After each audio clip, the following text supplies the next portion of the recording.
하나님의 평화가 말씀을 듣는 우리 가운데 함께 하시기를 바랍니다. 아멘. 오늘은 창조절 10번째 주일입니다. 이제 교회력으로 올해도 이제 2주 더 남았습니다. 다다음 주일에 추수감사 주일과 함께 영원한 주일로 지킵니다. 그리고 나면 기다림초를 밝히는 대림절이 시작되는 것입니다. 막바지에 접어든 창조절에 든 생각입니다.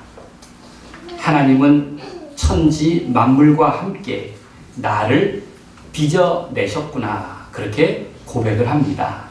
오늘 기도하신 대로 단풍이 예쁘지요?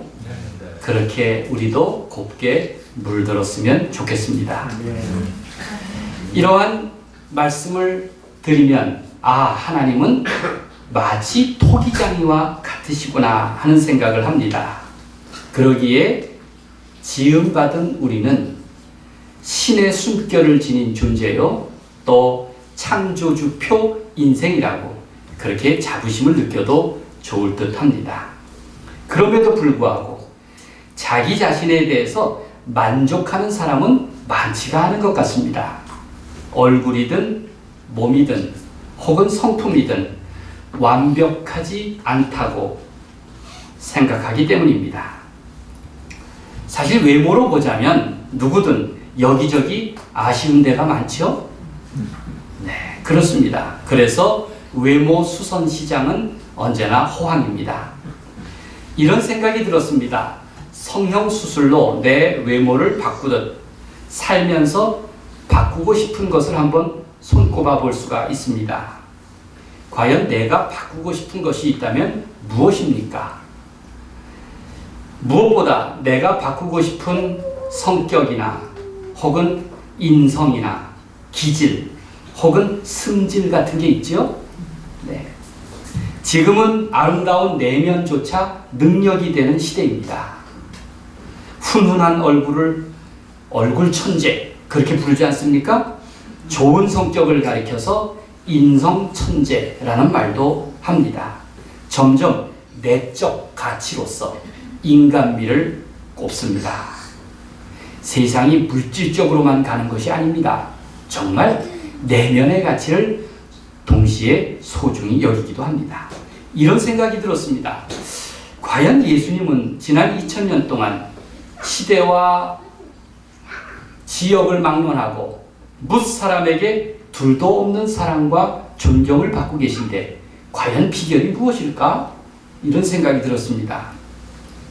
우선 권위 있는 어떤 신적 위상이 있었을 것이고, 차원이 다른 하늘 지혜가 있었을 것이고, 혹은 인간의 한계를 뛰어넘는 능력이 있었을 것입니다. 그런데 그것만이 전부가 아닙니다. 예수님의 인간미 때문이 아닐까요? 따뜻한 위로자, 친밀한 손길, 의로운 분노, 누구에게나 나의 친구다, 나의 친구이시다라고 고백하게 만드는 특별함이 있을 것입니다. 그렇게 주님은 지극히 작은 자 한 사람조차 천하보다 귀한 생명으로 불러주셨습니다. 우리는 그렇게 예수님의 마음을 닮아감으로써 진실한 그리스도인이 될 줄로 믿습니다. 그렇게 단풍처럼 곱게 물드시길 바랍니다. 사도행전은 성령의 강림과 함께 교회의 출발, 그리고 초기 그리스도인의 역사를 들려주고 있습니다. 처음 그리스도인들은 예수님의 사랑의 영향권 안에 머물렀고 사랑의 능력을 세계화하는 전도자들이 되었습니다. 그게 사도행전의 내용입니다. 본문은 예수님의 마음을 닮은 한 사람을 소개합니다. 그 주인공은 제목에 나온 이름입니다. 교회마다 새신자를 맞이하는 역할을 바나바 사역이라고 하지 않습니까? 올해 우리 색동교회는 2년째 예배지기 중에서 새신자 사랑은 이종자 권사님, 또 장기 결석자 사랑은 김희균 권사님이 맡고 있습니다. 아마 이분들도 역할을 한 지 오래돼서 잊어버렸을지 모르겠습니다. 이런 사역은 교회에서 특별히 좋은 인상을 가졌거나 적어도 밥을 잘 사시는 분들에게 맡깁니다. 바나바 사역의 시조는 초대 예루살렘 교회의 구성원이던 바나바였습니다. 사도행전은 바나바에게 후한 점수를 줍니다. 사도행전 11장 24절에 이렇게 말하고 있습니다. 바나바는 착한 사람이요 성령과 믿음이 충만한 사람이라 이에 큰 무리가 주께 더하여지더라. 그가 나서면 교인들이 불어났습니다. 그만큼 그의 인성이, 성격이 착한 덕분입니다. 초대교회는 예수 그리스도와 만남을 경험한 사람들로 시작합니다. 특히 부활하신 주님과 만남은 두려움과 상처로 가득했던 제자들의 삶을 깊이 변화시키고 있습니다. 그들이 경험한 위험이 다 사라진 것은 아닙니다. 다만 성령이 오심으로 극복할 용기와 지혜를 얻었습니다. 한마디로 십자가에 달리신 예수를 그리스도로 믿는 그 믿음이었습니다. 그런 와중에 의외의 인물이 등장합니다. 베드로와 함께 사도행전의 주인공 두 사람 중에 하나인 사울입니다. 사울은 첫 순교자 스데반을 죽이는 현장에 함께 있었고 율법을 수호하려는 그 열심 때문에 시리아 다메섹까지 체포장을 들고 그리스도인들을 붙잡으러 다녔던 인물입니다. 사울은 분노로 가득한 그 길에서 예수님의 부르심을 들었고 마침내 회심을 체험합니다.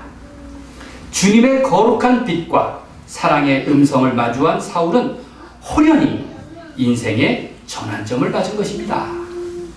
그 전환점은 장차 세계를 변화시키는 결과를 가져왔지만 지금 당장은 사람들에게 여전히 불안과 두려움을 가져옵니다. 예수님과 첫 만남은 이렇듯 낯선 두려움으로 찾아옵니다. 그러나 진실한 만남을 이어가면서 내 삶과 세상의 평화를 가져옵니다. 이것이 바로 복음의 능력입니다. 이런 사울의 회심과 변화에 대해서 당시 다메섹에 살던 교인들의 생각은 어떠했을까요? 이 다메섹은 지금 시리아의 수도 다마스커스를 말합니다. 시리아에는 지금도 시리아 정교회가 있습니다. 그 전통을 이어가고 있는 교회가 여전히 존재하고 있다는 사실이 놀랍지 않습니까? 사람들은 사울의 변화를 믿지 못하였습니다.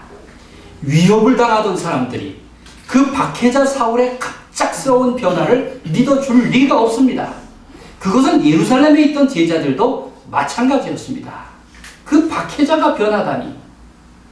그래서 26절에 이렇게 시작합니다. 함께 읽겠습니다. 사울이 시작. 사울이 예루살렘에 가서 제자들을 사귀고자 하나 다 두려워하여 그가 제자됨을 믿지 아니하니. 사람들이 사울의 변화를 믿지 못합니다. 스스로 자신을 변호할 처지가 못 되는 사울에게는 내가 어떻게 예수님을 만났고 내 인생이 바뀌었는지 그 변화를 옆에서 설명해주고 증명해줄 인물들이 필요했습니다. 누구보다도 초대교회 안에서 특별한 공신력이 있는 사람들이 그 증인이 되어주었으면 좋을 것입니다. 예수님은 박해자 사울에게 그런 인물을 두 사람 붙여주셨습니다. 아나니아와 바나바였습니다. 아나니아는 주님의 계시를 듣고 먼저 적대자 사울을 찾아갔습니다. 아나니아에게도 사울에 대한 두려움과 의심이 여전히 남아 있었습니다. 그럼에도 주의 명령을 들은 아나니아는 사울을 직접 찾아가서 말했습니다. 형제 사울아. 여전히 의심과 두려움은 있지만 주님이 명령하셨기에 형제 사울아 그렇게 부르면서 원수조차 형제로 받아들인 것입니다. 사람들은 사울의 극적 변화 때문에 오히려 꺼려 했습니다. 여러분, 사람이 너무 빨리 바뀌면 의심하죠. 에? 사실 너무 갑작스럽게 변하면 더 의심을 사게 마련입니다. 왜 꺼림칙하지 않겠습니까? 그럴수록 누군가 사울을 변호하고 감싸고 도울 인물이 필요했습니다.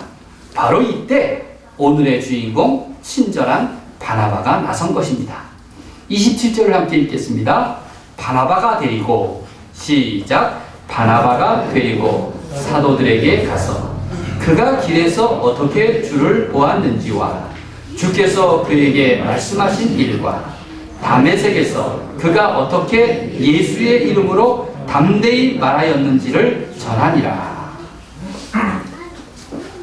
바나바는 마치 자기가 겪은 일처럼 사울의 입장에서 의심하는 제자들에게 설명해 주었습니다. 쉽지 않은 일입니다. 바나바는 여전히 두려움으로 가득하여 사울을 불신하던 예루살렘 사도들에게 그를 직접 데리고 가서 변호해 주었습니다. 이게 바나바 사역입니다. 바나바는 예루살렘에서도 현장의 어떤 제자들과 그 사울 사이의 두려움과 경계심을 없애주려고 주도적으로 노력했던 것입니다. 바울의 친절은 불신을, 그 의심을 변화시키는 아주 적극적인 행동이었습니다. 오늘 설교는 한마디로 바나바의 친절 이야기입니다. 그 친절함은 일회적으로 그치지 않았습니다. 바나바의 친절은 믿음과 소신으로 가득했고 즉각 실천에 옮기는 일이었고 구체적으로 제자들을 설득하는 데로 나아갔습니다. 한마디로 바나바의 친절은 성령의 위로를 닮았습니다. 바나바로 인해 사울은 경계하던 제자들과 어울릴 수 있었고 예루살렘에서 자유롭게 출입할 수 있었습니다. 전도자 바울은 예수 그리스도의 이름을 담대히 전도할 수 있었고, 그리고 더 나아가 교회 안에서, 예루살렘 교회 안에서 소수자들이었던 헬라파 출신 유대인들의 입장을 변호해 주는 데까지 나아갔습니다. 그렇다면 지난 2000년 동안 친절한 인물로 통하는 바나바는 어떤 사람이었을까요? 사도행전의 정보를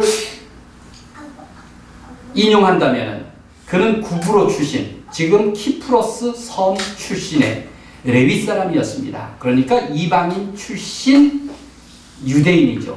헬라파에 속한 유대인이었습니다. 그는 초대교회에서도 소수그룹에 속했습니다. 여러분,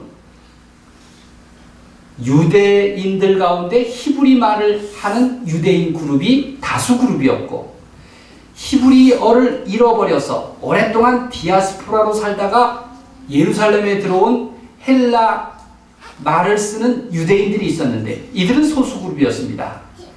어디든 다수 그룹이 무슨 말을 해도 영향력이 있을 텐데, 그런데 소수 그룹에 속했던 이 구브로 출신 바나바의 말이 통했던 것, 먹혔던 것은 무엇일까요?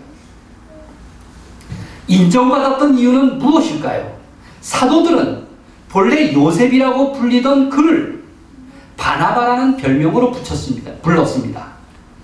바나바는 위로의 아들이라는 뜻입니다. 위로는 성령의 성품 아닙니까? 그러니까 이 바나바로 불린 이 요셉이 얼마나 참 초대교회의 소중한 인물이었던가 하는 것을 알 수 있습니다. 사도행전 4장 36절에 이렇게 나옵니다. 구브로에서 난 레위족 사람이 있으니 이름은 요셉이라.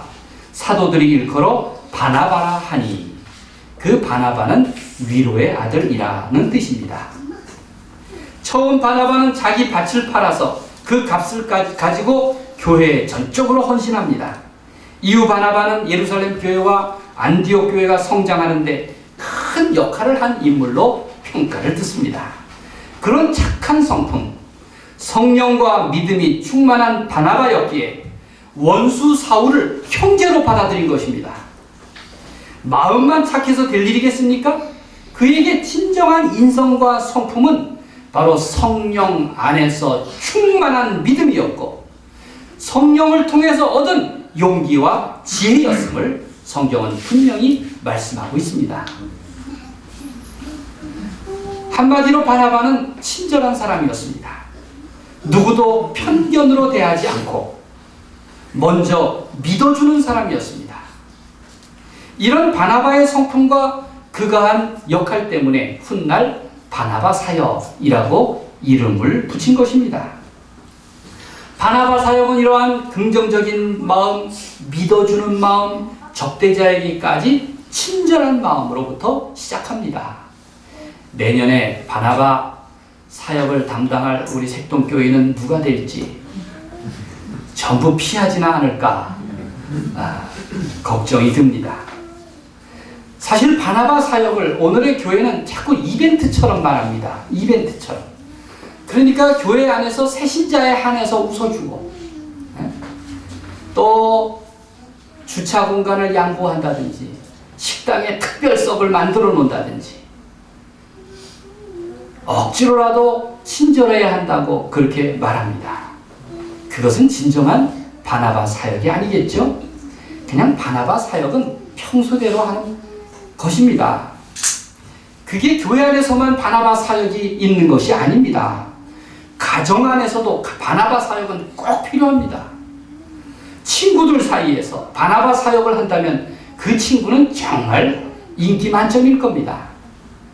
무엇보다도 직장 생활과 사회적 관계에서 그런 평화로운 역할을 하는 친절한 그리스도인, 바로 그러한 바나바 사역이 필요합니다.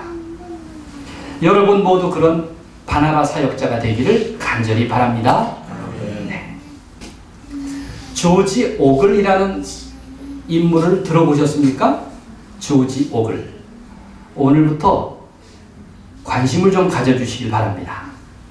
이분은 미국 감리교 선교사로 목사 안수를 받았던 1954년 전쟁 직후에 한국에 왔습니다. 한국에 와서 3년 동안 한 일은 공주에 있는 호스턴 학교에서 영어를 가르쳤고, 그리고 대전에서 감리교 청소년들 사역을 했습니다.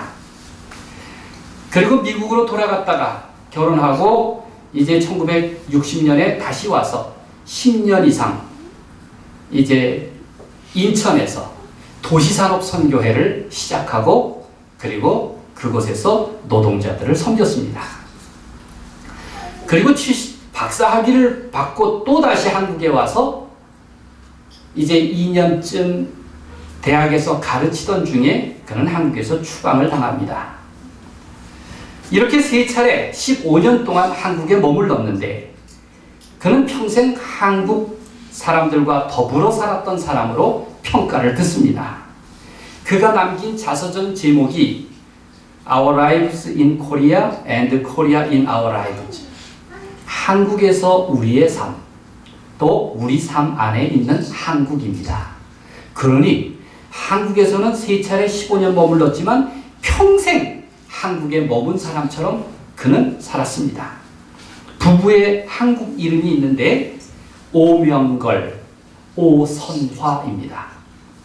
오글 목사님은 그렇게 한국을 사랑하고 한국인을 사랑했는데 1974년 인혁당 사건으로 체포된 8명의 아내들에게 간곡한 부탁을 받고 목요기도회에서 그들을 대변했습니다. 그는 이렇게 설교했습니다. 예수님은 종종 우리의 형제 자매들 중 가장 보잘것없고 약한 자를 통해서 우리에게 오십니다. 사실 그 시절에는 이런 말조차 하기가 힘들었던 위험한 시절이었습니다. 그런 위험한 시절에 두려움도 많았지만 그는 그리스도의 명령으로 받아들이고 감당했습니다. 혹독한 조사를 받았고 2달 후에 추방당합니다. 오글 선교사는 이 강제 추방 때문에 유명세를 얻었지만 사실은 그 이전 10년 동안 인천에서 도시산업 선교회를 시작하고 노동자를 위해서 복음을 전했고 연약한 자들을 위해서 섬겼던 그 정의와 평화 사역 때문에 더 큰 평가를 받아야 마땅한 분입니다. 저는 이것이야말로 진정한 바나바 사역이었구나, 그렇게 말씀드립니다. 그분이 작년 11월 15일에 돌아가셔서 일주기를 맞아 감사의 마음을 담아서 우리 감리의 본부와 또 미국 선교부와 인천 도시산업선교회와 고난받는 이들과 함께하는 모임, 이렇게 4기관이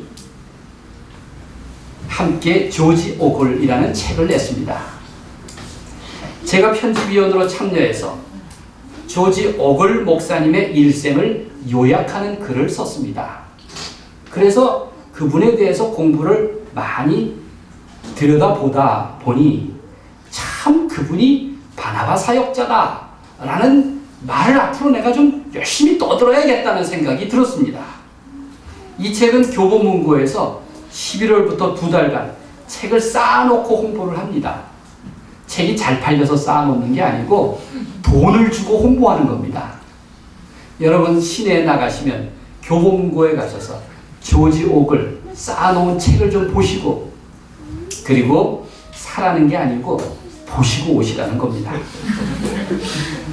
우리 색동교회 오셔서도 설교하신 적이 있죠? 조화순 목사님. 그분이 조지 오글 목사님의 제자입니다.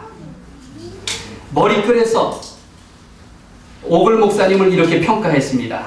잘 들어보십시오. 사실 나는 조지 오글을 가리켜 작은 예수라고 부르는데 주저함이 없습니다. 그는 예수 그리스도를 따르는 사람, 그 시대의 아픔을 몸으로 겪는 모든 사람을 작은 예수라고 부르는데 주저함이 없었던 인물입니다. 그럼으로써 스스로 예수님을 진실하게 따랐던 참 제자였습니다. 이렇게 머리글에서 소개했습니다. 조 목사님은 오명걸 목사는 미국 사람이고 또 선교사였고 남자 목사였지만 그는 가부장적인 위선을 깨뜨리려고 늘 노력했고 우리 시대를 거스렀던 따뜻한 페미니스트였다고 그는 기억했습니다. 내가 평생 여성의 입장에서 여성을 편들며 당당히 여성다움을 고집하게 살도록 이끌어주신 분이 바로 조지 오글 목사님이었다.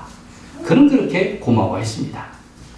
조지 오글은 1960년대 한국 노동자들에게 바나바 사역을 한 선교사였고 고난당하는 사람들을 위해 친절을 베푼 이방인 바나바였습니다. 한국 사회와 교회는 그가 베푼 친절에 감사하면서 그에게 진 사랑의 빛을 갚아 나가는 것입니다. 생각해 보십시오. 내 허물에도 불구하고 나는 내게 친절을 베푸는 수없이 많은 바나바 덕분으로 살아가고 있습니다.